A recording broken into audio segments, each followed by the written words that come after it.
Stamparatus and talk to you about a few hints and tips. Alright, your Stamparatus doesn't come like this, it comes in a box. You've got 2 plates. One plate will close nicely, one plate will close like this. Now, when you close it, don't put this other plate in there, otherwise they're going to snap. So take one plate off and just store it like that. I shove it back into my Stamparatus box, but, you know, I'm sure someone will come out with some terrific, you know, way of storing it. Okay, so that's one tip, all right? Don't store the 2 plates locked into the apparatus itself, okay?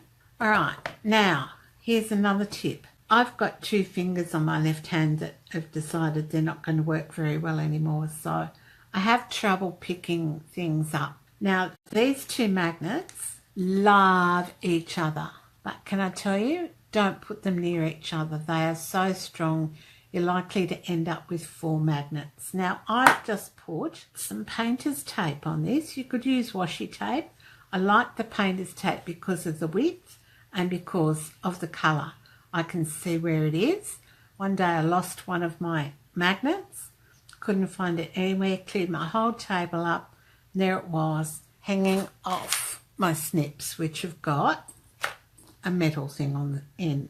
It was just hanging off there. So that helped me find it because it was blue. Now there is, I won't put them near each other, underneath your Stamparatus, 2 little storage places. One there, one there. All right, so that's where they go. I find trying to get that off, you've got a little lip here, where you can slide it off, but I found that was a bit difficult.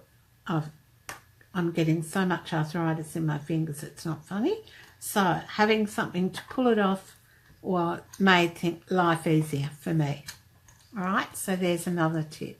Okay, this foam mat is for your photopolymer stamps, and underneath you've got your grid. All right, now if you're going to cut some scrap paper for this, I'd make it 8 inches by 8 inches, which is a lot, 20.5 centimetres. So I'd make it at least 20 centimetres to go on that to protect it if you don't want to get ink all over it. Now these hinges are great for hinge stamping, so we're going to do some of that today. Leave your stamp attached, pick it up, move it down, just like that, all right? But I'll give you some tips about that too. All right, so, and you'll be able to order your Stamparatus from the 1st of June. Okay, so I've got my stamp already placed down and it comes from Love What You Do. Now, another tip that's not well, it sort of is related to the Stamparatus. Here it is. I haven't inked this up yet. It's just one of the Stampin' Spots from Stampin' Up. And what I did was, with an old sponge dauber, I put these into a lingerie bag. Once the colour is retired or no longer available, put these into a lingerie bag and wash them.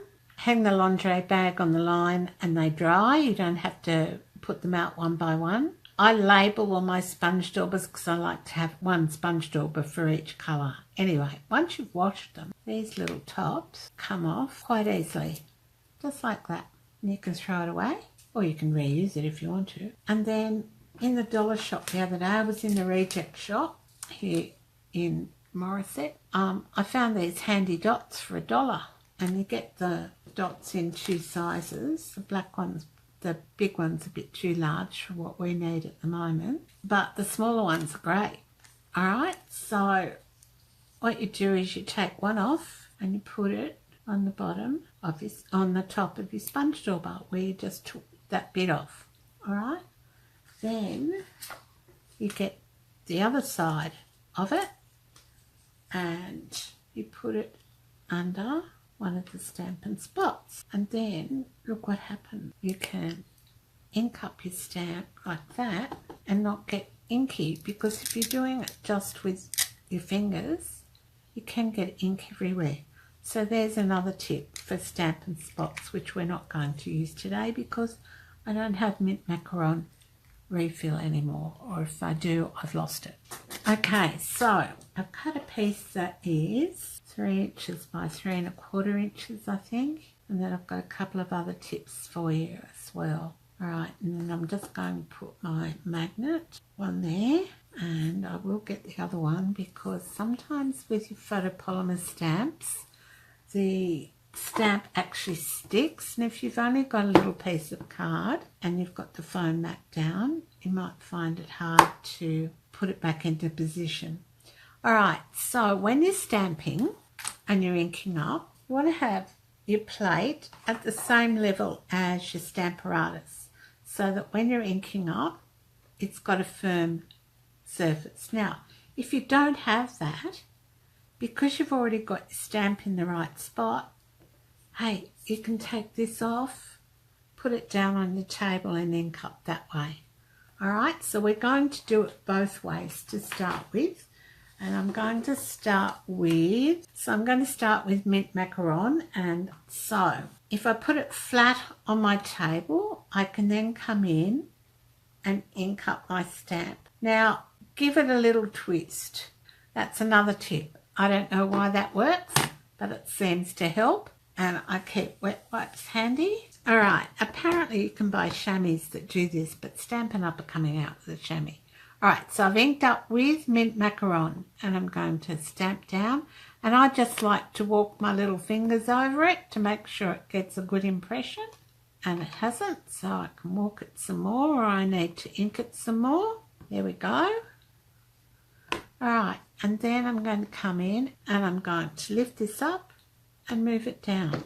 Then I'll show you, what did I do? Here's the stamp set. All right, so if I put the stamp set under, so then you've seen two ways of inking it up. I can ink it up like this.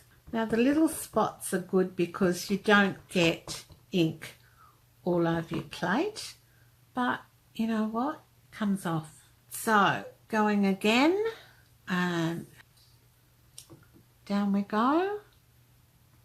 Walk your fingers on it, give it a bit of a press, and the foam underneath acts like the foam on a rubber stamp. So there we go. No, didn't get that bit. There we go. Don't you love that? Make a mistake and you can just push it down and it fixes itself. No more having to, you know, turn over and use the other side. You can fix it straight away. All right. Moving it down again and again. I could take it out if I wanted to, or I can lie it on top of my stamp. And this time I'm going to use Grapefruit Grove. And yeah, got ink on me. Don't you love this idea? Stampin' Up give us a blank one now to put inside the lid.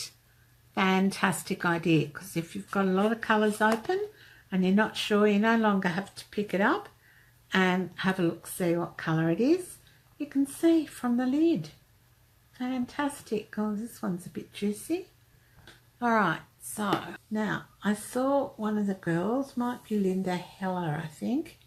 She had these chamois that she bought through Amazon or somewhere like that. So I may have to look into those. All right, so down again, this time with the Grapefruit Grove. Is that what it's called? Yep, Grapefruit Grove. Got to learn all these new colours. Give it a walk. Check. Wonderful. Done.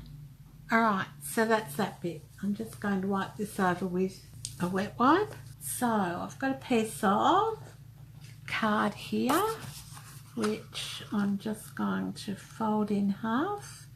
And it's 14.9 by 21 or 5.5 by 8.5, folded and scored at 10.5 or 4 1/4. And I'm going to put. All right, so I've got this new punch. Look, detailed trio punch. Do you like it? All right, not sure what I'm going to get. I think if I put it in here, I get this punch down. Oh, pretty. So put it in, punch down. All right, so pop it in, punch down round the corner. Love it. I do love my punches. Actually, I love all of my Stampin' Up products. Alright, so there we go. There's my bit to go on there. And I was going to put some rich raspberry ribbon on there, but that's not going to go, is it? White polka dot teal ribbon. It's beautiful. Just lovely, look. Hope you can see that. So I thought I might I'll bring my trusty ribbon maker in because my fingers clearly aren't working today. That's all I do. You can use a fork with this. Just leave 1 or 2 tines in the middle and do the same thing. So, and I don't want to tie this one very tight. Alright, so there's my ribbon done. And I might pop this up on some dimensionals, I think. And I'm at the end of my sheet. Now you do use up all your bits, don't you, on your dimensionals, I hope. I hope you don't let any of them go wanting a home or anything. I cut all the sides up. Hey, and the sides of the mini dimensionals are, I know they're not quite as high as the foam strips, but they work just as well. I cut them off the other day and thought, oh, I'll use this, and it worked. Alright, so I'll just use this one here in the middle. Probably a bit of overkill here. And glue this on. I'm stuck to a dimensional. Why do things stick to you when you're in a hurry? Alright, I'm going to turn that over and use some liquid glue. Now you notice store your liquid glue upside down in a container, so the glue's always at the tip. If you're using a detailed textured impressions embossing folder, it's probably best to use the broad end so that you can get a nice coverage, but you know, a little bit goes a long way with the multi-purpose liquid glue. And I'm just going to take the backing off this. So you've had tips and tricks with the Stamparatus. My mouth certainly isn't working. And I've shared new product with you, and we've made a card. And someone, I'll use random.org, will win the prize. If you're outside of Australia, I will send you, how about I send you this card and another couple of cards. But if you're within Australia, I'll send you some of that DSP and the little colour rings. Alright, so these are going to be my thank you cards for this month, or for May. Then I'm just going to get some glue dots here. Now with the tulle, I've found the glue dots don't really like to stick to it as well. So what I do is I put a couple of glue dots down next to each other, like that, where I want the bow to go. And then I stick the bow on top. There we go.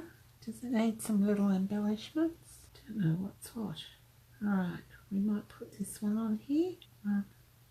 Grapefruit Grove, yep. And 3. And I've just sent out one lot of catalogues in the mailing selector.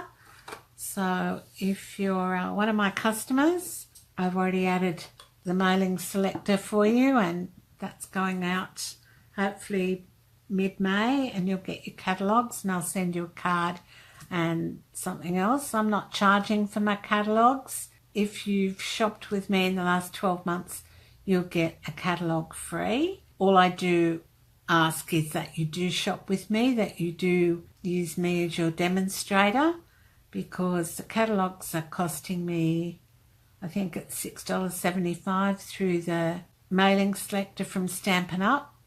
I know some demonstrators are charging a lot more than that for catalogues, but I want to get catalogues into your hands. So if you're one of my customers and you haven't shopped with me in the last 12 months, put in an order and I'll make sure you get a catalogue for free. Alright, so that's it today. So thanks everybody for stopping by. So thanks again for stopping by today, and I hope you can join me again next Tuesday for Live with Libby. Don't forget to check out my blog. I've got 2 videos up this week already. There's a great blog hop today with the Go for Grease girls, and yeah, I'll see you again soon. Alright, bye. It'll take creation, imagination. Try to draw outside the line. Let us see inside your mind. You'll find inspiration. All I'm saying is you can do it. I wanna hear